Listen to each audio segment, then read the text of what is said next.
Hello guys, আসসালামু আলাইকুম। চলুন আমি আমার বোনের বাড়িতে বেড়াতে আসছি। এখানে কী কী আছে আপনাদের সাথে শেয়ার করি। এই যে দেখুন, নতুন মুরগির বাচ্চা ফুটিয়েছে প্রায়টা 15-এর মতন।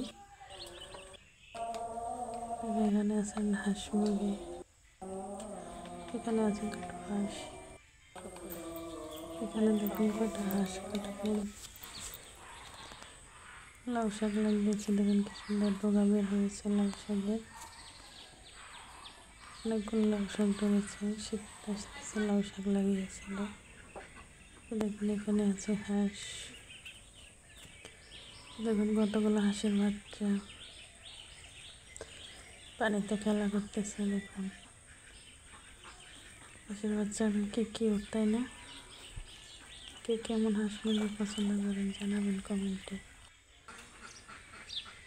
এটা দেখুন বটবড়ি গাছ লাগিয়েছে, চিং গাছ লাগিয়েছে, এখনো ছোট ছোট। দেখুন এটা লেবু, কে কে চিনি গাছ লাগানো। এখানে অনেক ফল হয়েছে।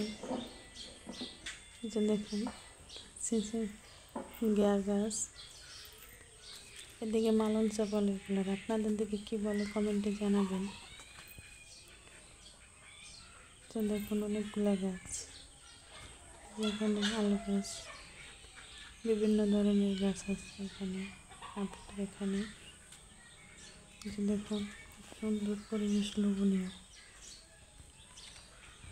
যে মালন চা গাছের ফুল কতগুলো, দেখুন কত সুন্দর দেখা যাইতেছে, দেখছেন আপনারা? এই যে বটবড়ি গাছ হয়েছে।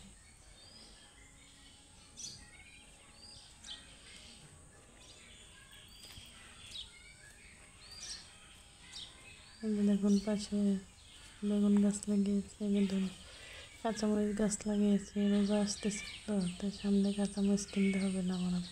এখানে ধনিয়া পাতার গাছ লাগিয়েছে। তো দেখুন আমি প্রতিদিনই ছিটতে আসি, তাই ধনিয়া পাতা নাই, অল্প একটা। কচু গাছ দেখছেন কত মোটা কচু। ওই যে কী গাছ বলতে পারেন, লেবু গাছ। দেখুন কি সুন্দর ছড়ানো লেবু গাছটা। এই যে দেখুন এখানে হাঁসের বাচ্চা কত বড় বড় হয়ে গেছে, কত বড় বড় হাঁসের বাচ্চা হয়ে গেছে, দেখছেন? সবাই হাঁসের বাচ্চা। পেয়ারা গাছ, হাঁসেরকে খাওয়ান দেয় এভাবে। এখানে কচু গাছ, এটা হচ্ছে পাইনাপেলের গাছ।